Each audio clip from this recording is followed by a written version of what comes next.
This is Internet Marketing. So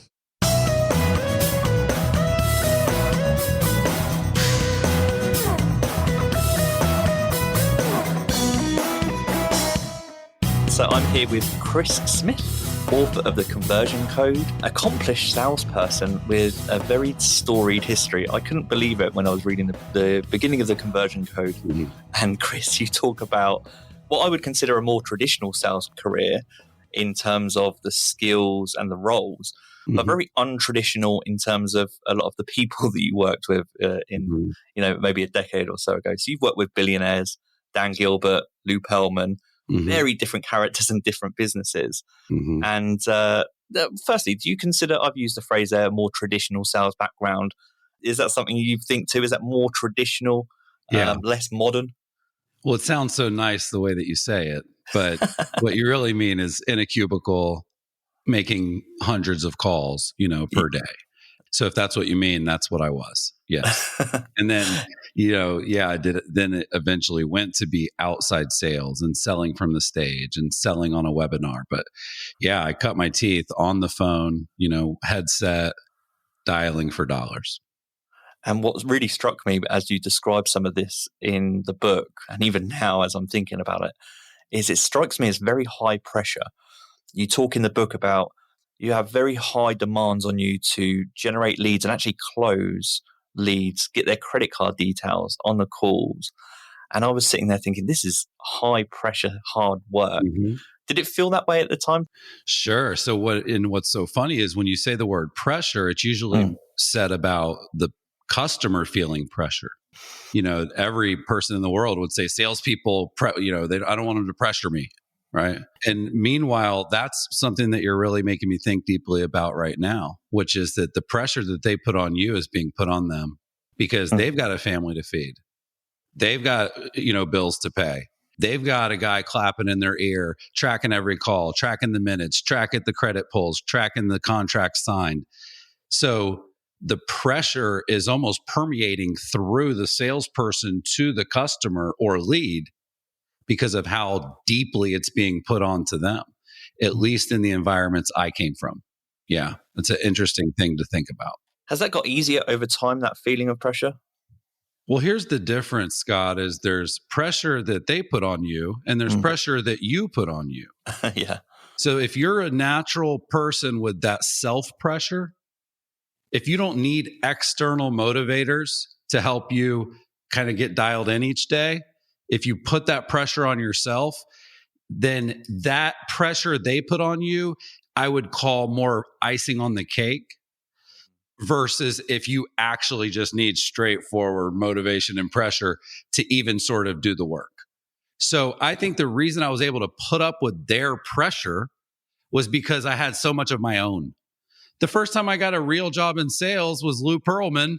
It was because my first business I tried to open failed. I had $0, negative dollars.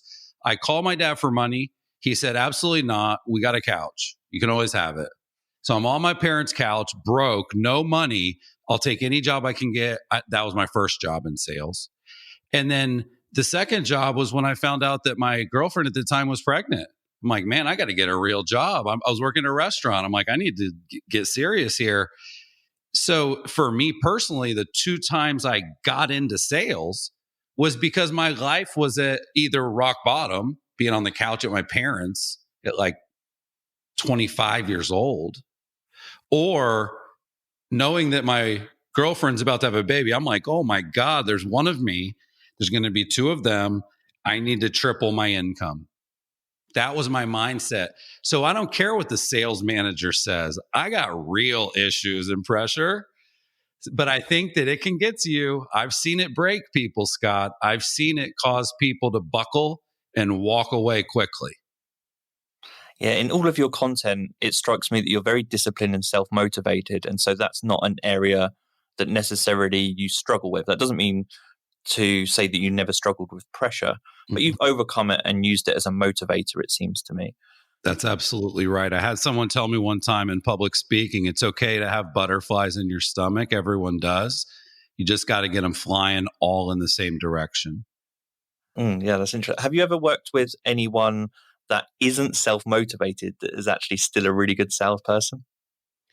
I think so. I think there are people, and there are people that are blue collar, hardworking.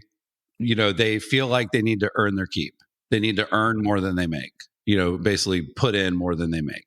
They care about their reputation, and they care about doing a good job, even if they're not highly motivated or even overly motivated. So I would say you can be, but the reality is that if you're not motivated by money specifically, the downside of sales is so bad that you almost shouldn't even get into it. Like, if the scoreboard doesn't matter, don't play the game in sales, because everybody, I mean, I'll be honest, Scott, I put up a TikTok this week and I got raked because I was teaching a sales tactic. It's called the double dial. People murdered me in the comments. And I thought a lot about that. And I thought, you know what? Sales is hard. You get told no a lot. People think you're sleazy. People think you're like, the sort of words that come to mind, the word association with salespeople is not good. And then sales tactics people hate. But you know what? That's why you make a lot of money. You don't make a lot of money because you're cool. You make a lot of money because you can deal with things that don't go well. You can deal with the bad. You can sort of compartmentalize that and move on to the next call. So it's sort of like, the sort of negative view of my profession is very real. And so for me, it's like, well, I better be able to make a lot of money then if everybody thinks I'm sleazy and greedy. I'd hate to be, termed that and also broke. Even if you are self-motivated in sales, I was thinking about sales leadership, and I've forgotten the name of the person, but you describe, I think he was either a mentor or maybe a leader of a telemarketing team that you used to work with. And you were describing in the book how this person wouldn't speak to you necessarily throughout most of the day or week, but he would start the day with a 15 to 20-minute talk at the beginning of the day, which would kind of rouse up the team. It was a really good educational and motivating process. And so that strikes me as an example where, there were possibly people in your team that were struggling, weren't necessarily self-motivated, or just needed that little bit of extra motivation. And that sales leader in those scenarios are really, really important. Yeah, I've sort of talked about it in the past as going from average to good, or good to great, or great to excellent is typically, if somebody's poor or below average, getting them up to average is tough. But I do truly believe that if people are, call it, average or decent, but then committed, and they put in the work and they do the training and they sharpen their axe and they are, motivated, that they can level up one level. Okay. I don't believe that most people can go from average to excellent.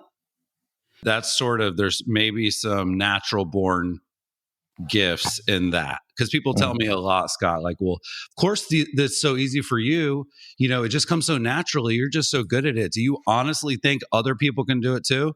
And I'm like, yeah, I've seen thousands of salespeople get better at sales because of really good sales coaching. Like, I'm not an anomaly. There's thousands and thousands of amazing salespeople. I'm just a content creator and an author about it. So I feel like I wave the flag for it. But man, there's a lot of amazing salespeople. And to your point earlier, it's like you're kind of saying are the bottom 70% of the sales reps that kind of suck. Does the coaching really help them? Well, let's forget that for a second. Does it help the top 30% that are already good or great or excellent? It does, because they're the ones that actually love it and implement it and make more money and close more people and all these things because of it. So even if it doesn't impact that bottom chunk at all, it just makes the best better. It's still worth teaching them. And complimenting you here, so you've written the book on the conversion code, and there's a big difference, I think, between you said somewhere there, maybe there's not a huge difference between you and other salespeople, but I think one of the biggest differences is not everyone writes a book on the conversion process, the sales process. So I think maybe you've studied it to a degree that other people haven't. But that also leads me to think, at this point in your career, when you've when you've had such a storied career in sales, you've written the book on a lot of sales processes. Where do you now look for both inspiration and ideas? Sure. I mean, I look at the world around me. I look at culture, I look at what is happening right now. I have a sociology degree. I don't necessarily think I use it, but I look at trends and I look at where is the world clearly heading that a lot of people aren't either willing to put the time in now or do the work now. So if I were to say, my OG, like who's my number one mentor and the person I've looked up to, and I continue to follow their advice to this day, I would say who I think a lot of people might say, which is Gary Vaynerchuk. He's a really, really, really sharp guy. But when I was coming up and sort of dipping my toe in the water, like inbound marketing from the HubSpot founders, that was the kind of book I liked. I don't like books like The One Thing that's just, this sort of like big idea broken down a million different ways. I like a textbook more than a business book. And so that was sort of the stuff I was drawn towards. So a lot of the stuff from the guys from 37 Signals, the guys that started Basecamp, Jason and DHH, their stuff's amazing. Rework. The two founders from Method Soap, they have a book called The Method. Loved it because it was 7 things we did to disrupt an industry. That's what I'm drawn towards, I think, and it's kind of what I am. So I must like myself. I'm drawn to the people that are sort of executing and documenting and sharing the journey right now, not necessarily looking back at their past career and experiences in consulting. They're sort of still operating and teaching. That's what I'm trying to do. In the book, you have this section that's called, I think it's called the Conversion Creeds. Mm-hmm. And they're essentially your principles that you recommend people come back to, depending on what stage of the sales journey they're on or what goals they're trying to achieve. They're kind of overarching principles to follow. There's a principle in there which is essentially saying successful businesses are human. And that really strikes me that maybe the things that you're learning from are the types of entrepreneur and business people and salespeople that bring themselves, their emotion, their humanity to sales. Is that fair? Absolutely. Human companies win. Companies win. Thank you. Yeah. And that's actually a homage to my first ever business book, which was called People Work, which was, I wrote that with the co-founder of Picasso, which is a $1 billion company. And he was at a company called Dotloop at the time, which he sold for 108 million. So he's incredibly sharp. And the whole book, People Work, is about how if you're going to be a people person, you need technology to do it at scale as a business. You can't just use elbow grease anymore. At the same time, you can't go all in on the tech component and lose your humanity. The way we think of a business is spreadsheets and P&L and mergers and acquisitions. And the way we think of people are personality and honesty and reliability. And so if you start thinking about your business like a person, you start writing out the traits, do you like that person or does it sound like a business? So human companies win is just remembering, yes, there are people on both sides of the phone. It's just a person talking to another person about whether or not what they sell is right for them. And it's easy to forget that, especially amongst all the jargon, CTR and leads and lists and tags and stages and categories and notes. It's just two people. So yeah, I think that the best salespeople are secretly the best interviewers. They're the best question askers. Ironically, they're the best listeners. The skills that come to mind for me when you talk that through, it must be hard to find the balance between vulnerability and the drive to close. So I think particularly early on in your early career, when you talk about just jumping on in a cubicle on the phone all day, did you have the same commitment? Have you always found it easy to be vulnerable as a salesperson? I think you have to be relatable. So there's this weird dynamic in sales where you have to be equally relatable and smarter than the person at the same time. So on the human personal level, they'd like you to be cool, let's call it. But on the sort of, I might want to buy your shit level, they want you to be knowledgeable and way smarter than them. So that's kind of, I think the dynamic you're going for is they should want to have a beer with you. But while they do, they should want to listen to you because you're the expert about the topic during that beer. Has that dynamic been natural for you always, or is that something you've really had to work out? I believe that you have to be an expert. I mean, it's on our culture code at Curaytor, my company, be the expert. Like when it came to things like mortgages or events and vacations or software or marketing services, I'll tell you one thing about working in the real estate industry that's been really cool is I got to learn a really hard industry, which is like marketing and sales. But the real estate industry is so niche. The terminology, the jargon, the buyer personas, the companies, the slang, it's very, very different. If you're an outsider, you wouldn't know any of it. Real estate agents, Scott, they say that they farm a neighborhood. What do you think that means? Almost like network, curate, put a net over. That's what comes to mind. Yeah, grab a lot of people at once. Mm-hmm. And it is basically what they're doing. They're that is the sort of inside lingo for mailing something to a neighborhood. So it's like if you send direct mail once a month to the same neighborhood over and over, you're sort of harvesting in that area, right? And you do that in the neighborhood you want listings in. Yeah. I remember I was at one of my first appointments and the guy kept saying FSBO. I definitely don't know what that means. Exactly. So after I'm like, what does that mean? FSBO. He said, for sale by owner. It's an acronym. I'm like, shit. So I am curious in that sense because I want to be confident. I want to be a little cocky.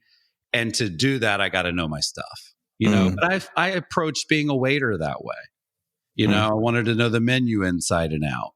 Anyway, it's a tricky dynamic, but I think that it's sort of, people typically, Scott, they make a little small talk no matter what the interaction's about.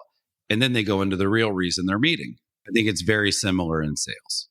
As an outsider looking into your career, reading the books, seeing the content that you've produced, that attention to the detail is the thing that separates you from other salespeople. Like, again, I've interviewed other salespeople, meet them in my career. And there are just certain people that obsess or care about the detail. And I think the way in which you've studied it, it comes across in the fact that you created the book, The Conversion Code. You're not saying that you know everything in the book, but you're saying, hey, there are some recurring scenarios, problems, challenges in the sales industry, and here's the way in which I've explored them. Here's kind of my guide to how you can approach these. And I think going to that level of detail is something that not everyone does. I don't always like the question, why did you write the book? But I am curious now because you could have very easily not have written the book, but there's something there that must have triggered you to think, actually, I'm going to put all of this in writing. What did trigger that? Well, I think there's two things that I have to be really transparent about. So one would be that I'm bipolar, and I think by nature I'm obsessive and grandiose. Right. Sort of comes with that. But yeah, like there's good and bad, obviously, with that. One of them is, you do become a little obsessive. You do kind of get super dialed in. And so I think that's sort of at a DNA level, good, bad, and ugly. That is something that I have. And I think that has contributed to my sort of journey for sure. But the second part of it would be, for me personally, there's two reasons that I started creating content, book being one. One was just people were asking me to. So as an example, we did our first conference, I think in 2016. We had 300 or 400 of the top real estate teams in the world coming to Orlando, Florida for 3 days. We had a lot of ideas about what we wanted to talk about, but we have a great community. So we said, hey, you tell us what the sessions should be. And we gave people like 30 choices, everything from Facebook ads, email marketing, video, you name it, we gave them the options. And when we got the data back out of SurveyMonkey, the number one thing that these people wanted help with by far was lead conversion. And that was really interesting because I don't even know if most people would have even put it on the list back then. But because of what we do at Curaytor, we do the lead generation piece. And a lot of other companies offer Google ads, Facebook ads, right? And so it was sort of, step one, crack the lead generation code. Well, because of our clients were successful teams, they had invested in somebody cracking that for them, but we weren't calling the leads, right? We weren't following up. We were just doing the marketing, advertising, and filling the funnel. And so they were really struggling because a lead in real estate in the past, pre-internet, pre-social media, was your friend sending you their friend.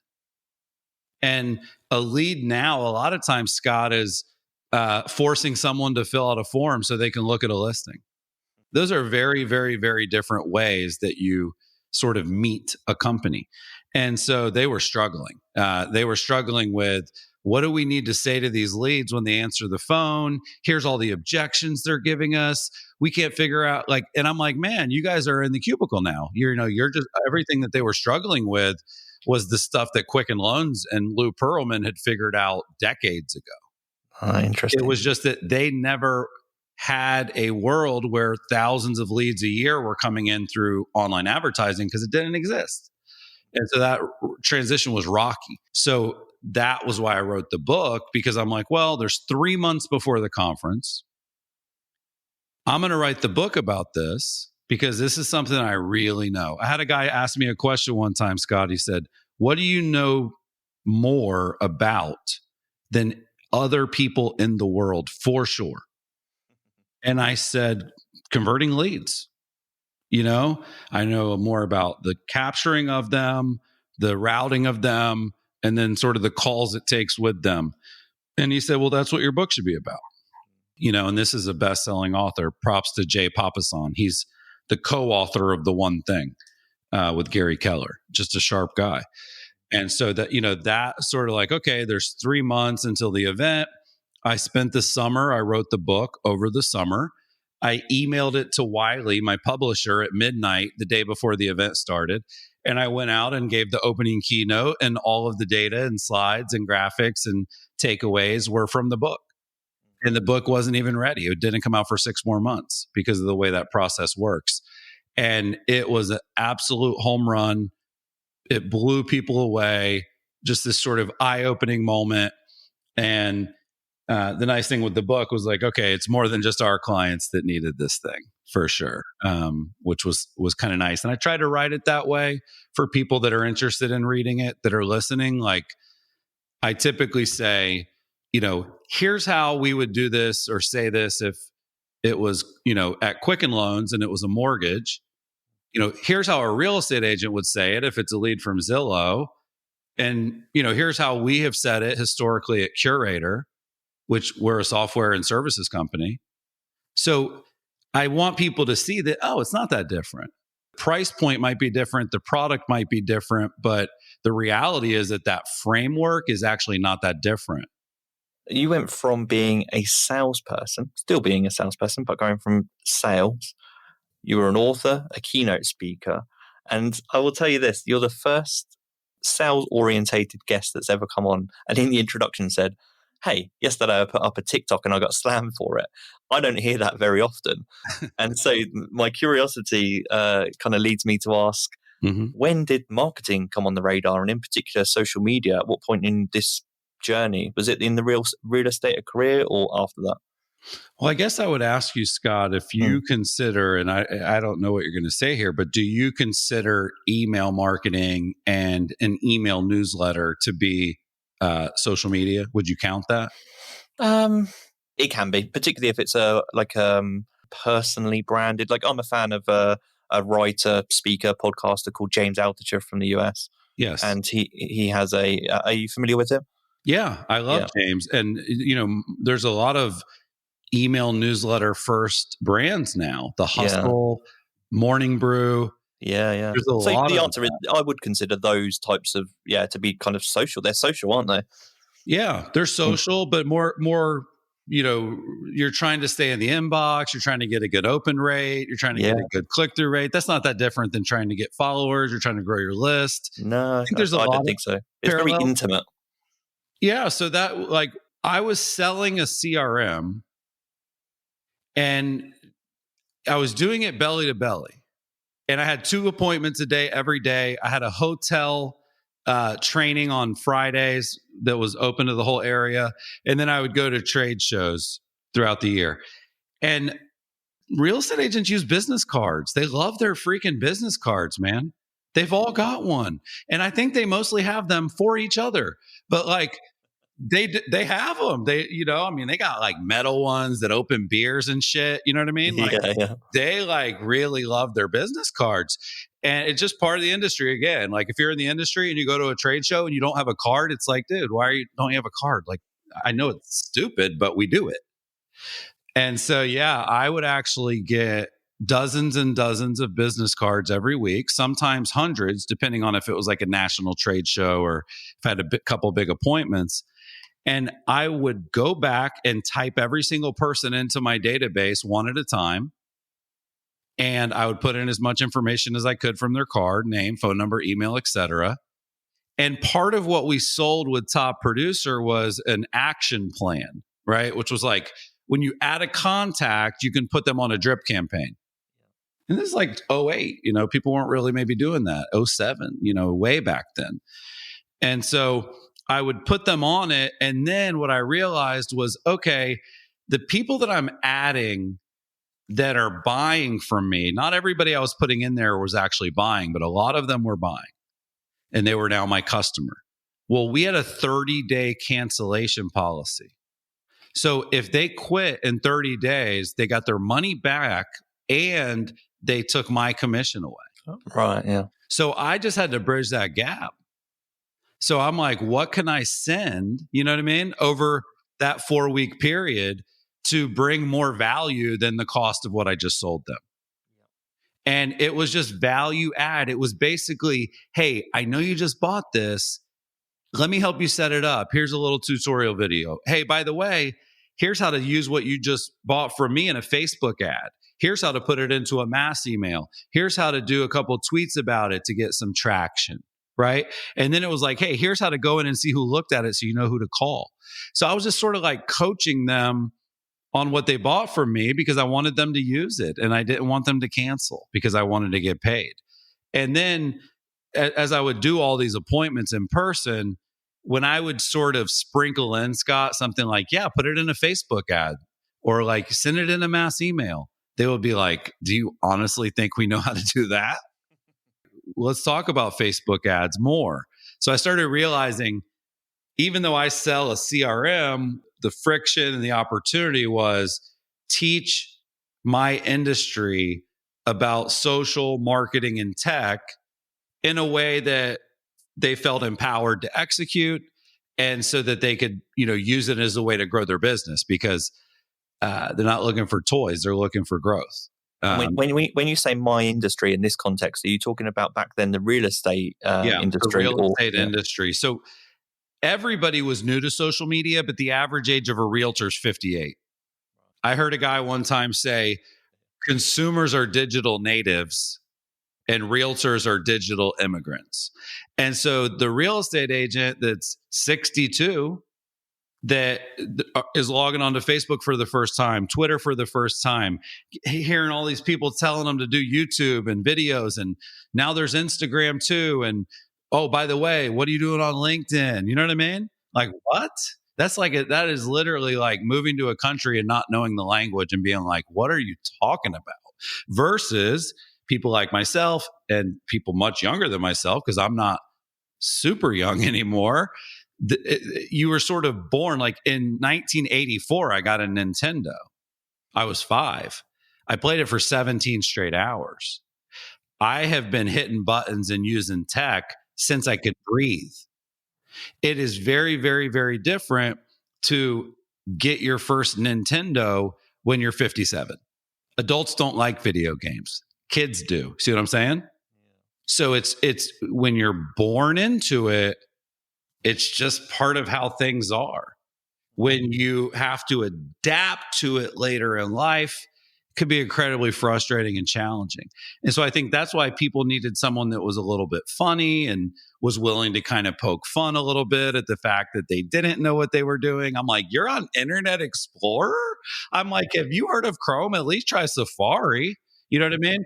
I would see these agents, Scott, they have a billboard and it would be, very expensive. And the email would be, Lisa the Realtor at AOL.com. On the billboard, I'm like, you don't have Gmail? At least do Gmail. I couldn't even talk about doing the custom ending to the domain. That would have been way too far ahead.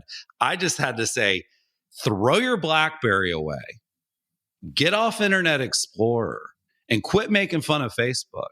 And if you'll do that, I can assure you the puck is going that way. And that's sort of why I was able to build my influence in the industry, was because I was right and they were skeptical. But also it's a choice. So even people of your generation, your peers maybe at that time, they had a choice, and people still have a choice as we talk today, whether they, as a salesperson, embrace social media as part of their sales processes to help generate higher quality leads and close easier, or they think to themselves, oh no, social media is for the marketing team, so just give me the leads and I'll close what I can. I think there's still a choice. And again, we talk about maybe what differentiates you from other people and makes you a leader in the sales space. And I think it's you took the choice to, and you explored your curiosity and thought, I'm actually going to look into social media and figure out how this can work for me. And to me, again, correct me if you see anything different, but I see lots of salespeople still today. I still talk to them that they haven't embraced social media, and I think it's a mistake. How do you feel about that? I couldn't agree more. I am starting to get to the point, if I'm being really transparent, where I don't really think that we need to spend any time convincing people to start at this point. It is 2022 and beyond. I think that conversation would have been a good panel at the 2012 South by Southwest. The 2022 one, if we're debating or considering should we use stuff or not, we should be talking about NFTs and metaverses and crypto and Web3. That today is a very fair debate to say, is it worth it? Is it a scam? Is it legit? Is it stupid? Right? If you're in sales in 2022 and somebody hasn't convinced you that social media can help or benefit your business, I mean, man, that's a lot of propaganda that you've ignored. Well, this is the thing. I think narrow thinking as well. You've mentioned, and you talk in the book, you've mentioned on this episode TikTok. In the episode, you mentioned YouTube, I think Instagram once. I think that a lot of, again, it's maybe anecdotal from my experience, but when I talk about social media and I talk to salespeople, they're like, yeah, I'm on LinkedIn. But that's not what we're talking about here. And like you said, that's 2012 stuff. This is 2022 going into 2023. It leads me to think about how you learn. So are you a self-taught, trained person when it comes to marketing and social media? Sales came first for you, but how did you learn the marketing aspects and the social media aspect? Yeah, it was a combination. The way that I learned social media was sort of one, just learning, hours and hours and hours of podcasts and YouTube videos and blog posts and following people on social and just sort of absorbing the 10,000 hours required. But I also, Brene Brown calls it me search. And I think that's really important. I think that's part of the reason GaryVee's blown up and rightfully so. He's telling corporate Fortune 100 companies, here's what happened when I did this, and here's your version of this. He's not just saying, here's what you should do with this platform. He has the me search, right? He has the data. He knows the trends. He's in the trenches. He's posting all the time. And there's not always a direct line between what he's doing and what his client needs to do. But he's in the trenches doing the real work, looking at the real data, understanding what truly pops off and what doesn't. And so I think that is really almost required to then go sit down with Budweiser and say, here's what we're going to do for the Super Bowl ad. If you don't know it at the micro, surface level, if you're not actually in the dirt, like he calls it, I don't think you should be teaching anyone anything. And I don't have the largest following in the world, and I don't have the volume of data that he has. But I think it's incredibly important that if you decide that you want to give people advice for a living, that you're willing to take it yourself. Not all of it, because there's a lot of stuff where, right now, checking that box and using Twitter or LinkedIn is not on people's radar. They can't quite get to that. And I don't think they should try, but I think that it's fun to experiment. So the way that I learned was by doing and testing. And it's funny because, I heard somebody say this the other day really well. Like, if you want to know what to post 85 things and then look at the data, and you'll know exactly what to post and what not to post. And so it's funny. I went viral on TikTok this week, not the bad one. This was like coming full circle. I went viral in a good way too. I had almost 1 million views on my new video. And it was about the fact that when a lead and a salesperson both cuss at the same time, the conversion rate is 8% higher. And people loved that. And you should see the comments like, fuck yeah. It's like this coming out party for like, oh, we all do it. We just didn't know we could talk about that we do. Interesting. Yeah. And it does speak to the idea of rapport and being comfortable with people and being real and genuine, right? And that goes back to what we talked about earlier, human companies win. So not suggesting that you cuss on your next call just to do it, but I think that stuff's fascinating. And those are the nuggets that I just like to bring to people. And my point would be, that TikTok video that's going to get to 1 million is, I think, my first ever 1 million view piece of content. And I'm on year 12. I've probably, between books and blogs and tweets and Instagrams, it might have been my 190,000th post.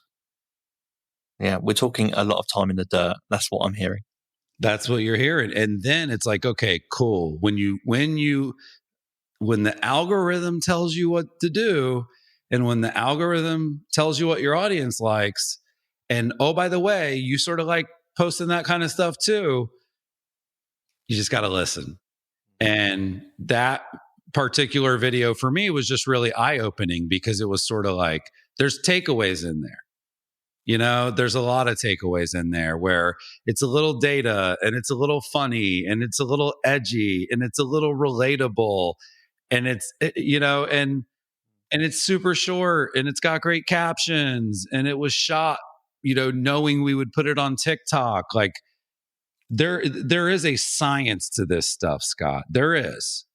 And I think, in my experience and consuming all of this stuff, you have the scientists, you have the artists, the creators, and then the people that are sort of the architects under the hood of the distribution. I can promise you, as a creator, I don't like doing any of that other stuff. I met a guy named Eric Thomas. He's amazing. He's a motivational speaker, #1 in the world. If people haven't seen his videos, it's worth looking him up. And he says, you have to let the talent be the talent. If you decide that you're great at marketing and that you're great at content and you love that component, the next thing you do is go on Upwork, and find the people that can do the sort of polish, post, push, while you're over there creating more stuff. That's something else I've learned, is you don't get to 150,000 pieces of content without help. And it's hard to get it everywhere. It's hard to, take your video this week from YouTube, and what should you take from that and put on LinkedIn, and what should you trim from that and make into an Instagram reel? You know what I mean? That's a lot to think about. And so do you have help with that now? I do. Yeah. I mean, I went probably 8 of the years without help, and maybe now 5 of the years with help. But I invested, I doubled down, I don't know how big Team GaryVee is, but it's very sizable. At this point, Scott, I'll give you my little squad that I have on on the bench that I, work with on my projects. I've got designer, I've got a social media person, I've got a video editing specialist, I've got a researcher.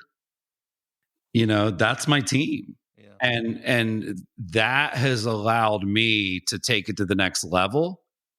But I had actually 2 calls yesterday with back-to-back business owners that found me through TikTok that said, "We love what you're saying and we need help with that. And we want you to work with our corporate team on it. We want you to come to our conference and talk about it." I will land over 6 figures worth of business from the 2 calls yesterday from TikToks. That's crazy. So once you get that, right? Well, now I'm just like, well, I want to spend 80,000 of that back on continuing to grow the brand because I'm thinking long term. But you mentioned as well, as you were talking, you're having fun experimenting as well. That seems like a key part of all of this. It really has to be a part, at least for me, my brain goes all over the place. So I have to always be willing to try stuff. So as an example, last week, I created and distributed for the first time a Chrome extension. Oh, right. Yeah. I was like, you know what? I've used a couple of Chrome extensions in the past that are called New Tab. So, it's what you see when you open a new tab. And I had seen a couple that were super cool. I used one called Momentum. I loved it. Yeah, I love Momentum. Simple, beautiful. There was a quote, And so I started thinking, I said, you know what? There's so much in my book. There's so many graphics and visuals, and there's so much data that maybe a cool way to get people to kind of consume it over time would be that every time, every day they open new tab, that visual is different. And there's kind of a quote that accompanies it. And I didn't know how much that would cost to build. I didn't even know if it was possible. And I figured it out and I built it and I shipped it, and hundreds of people have already installed it. I haven't seen this yet, so feel free to plug it. What's the name of the extension? Yeah, it's called Sammy. It's called Sammy. It's Sales and Marketing Inspiration.